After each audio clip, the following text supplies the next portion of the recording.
Yeah, thanks very much. My name is Golo Pilz. I'm with the Brahma Kumaris, which is a spiritual organization with headquarters in India, and I'm the advisor for renewable energy to the institution. Could you elaborate a little bit more on the actual organization projects that you do there? Well, we are basically a spiritual organization and teach Raja Yoga, meditation, and we inspire people to imbibe ethics and values.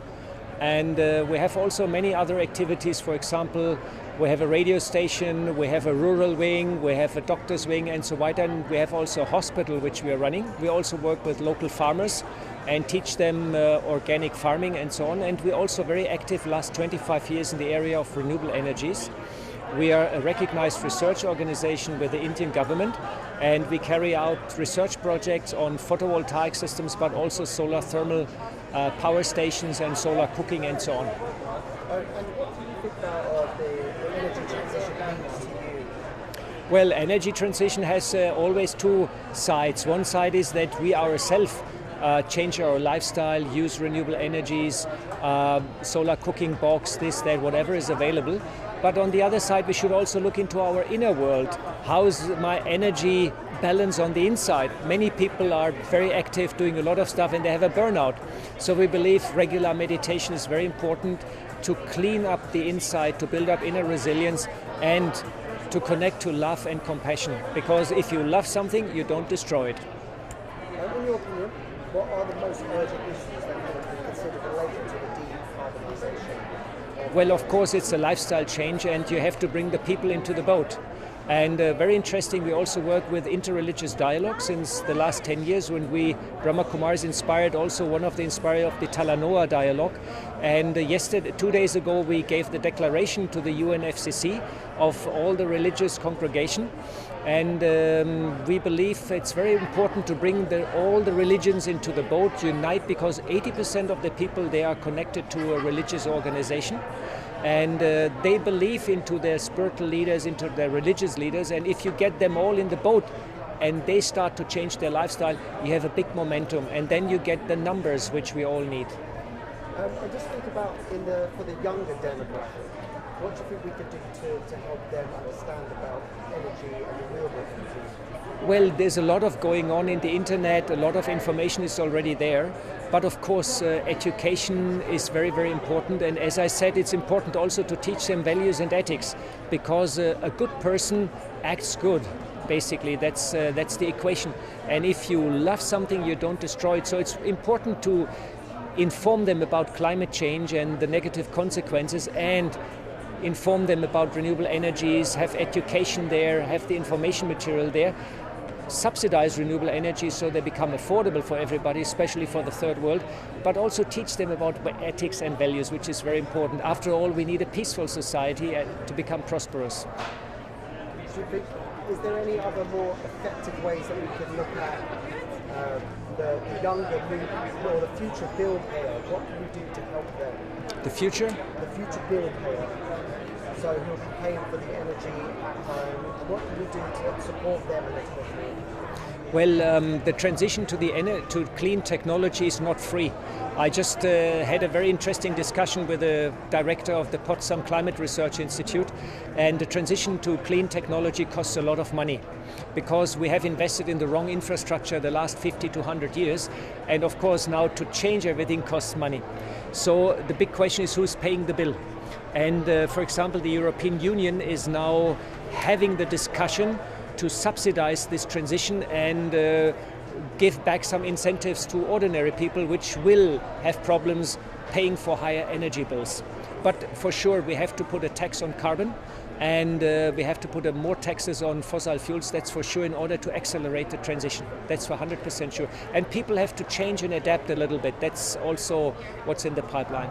And how can young people take part in developing the energy system as well? Well, we have to increase education, workshops, seminars, spread the news, what all can be done, train more people, have more professions in that directions, in renewable energies and so on, and then automatically the ball will be rolling. And I mean, everybody on this planet is now experiencing the climate change. I just came 5 days ago from India, and the rainy season, the monsoon, is totally out of control. It's almost shifted, and farmers have great difficulties. And at the same time, there was heavy flooding in Himachal Pradesh, in South India was heavy flooding, and hundreds of people died. So people are affected already, everybody sees it, and I think it doesn't need much to convince people to change lifestyle, to embrace new technology, and to be part of this big movement which is necessary. You touched upon it there. It's just what are your personal concerns and your worries about the future of energy? Well, I meditate since 37 years and I'm trying not to worry about anything, which is very, very helpful because there are a lot of facts to be worried. This is my 10th climate conference, and what I can see is that slowly there is a shift in awareness, there is a shift in consciousness. Our politicians could be a bit more bold. Big business should understand if they not be part of that, they destroy their own foundation because there won't be any people to buy their products. So they should embrace actually this transition which has to come and which is coming right now. So I actually have no worries because things are going as they should go. Is there anything that prevents you from being engaged with energy? I don't get it. Okay, let's get that one.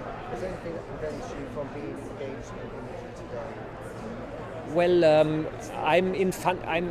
I'm doing renewable energy projects, and sometimes the funding is an issue.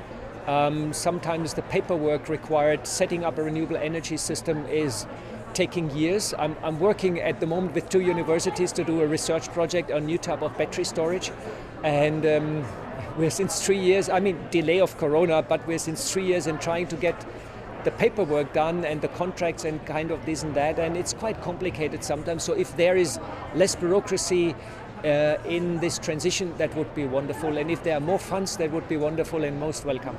And you mentioned that you've been working with universities and students. Yeah. Do you think there should be more push for that to get the younger engagement? Well, in December we'll have at Brahma Kumaris in India, we have a Christmas carnival, and we invite 800 school children to our campus, and I have just been asked to be part of that and do some workshops with them on renewable energies, and kids are very creative, they pick up immediately on the environment, and they all love the earth, and what you love you don't mess around with. And what are your thoughts on electric transport? What's my thoughts on electric transport? On electric transport? Well, we all see, we are a society which is highly mobile. And now we're 7.5, 8 billion people on the planet, and it's not possible that everybody can fly, everybody can go every day long distances and so on. So we have to find a system and ways and means for travel and for commuting. I think mass transportation, trains, ships, this is all very, very important. Individual transport, we have to look into that, how much the planet actually can take. Electric vehicles are good, but on the other side, lithium-ion batteries are very costly, and then recycling and also on is also a big issue. So I believe buses, trains, ships is a very good mode of transport, and I have an electric bike and I walk. And just one more question, what does net zero mean to you? Well, there have been a lot of promises. As I said, I'm since 10 years coming to the climate conference, so this is an old slogan, net zero. And it will be a tough job, but it's achievable. And the earlier the countries embrace the net zero policy and come up and increase their targets, the better the situation and the outlook for us will be, because we all know that there are the tipping points in climate, and we're already close to 1.5 degrees, and we're a bit running out of time. We are a bit late with the transition. Thank you so much. You're welcome.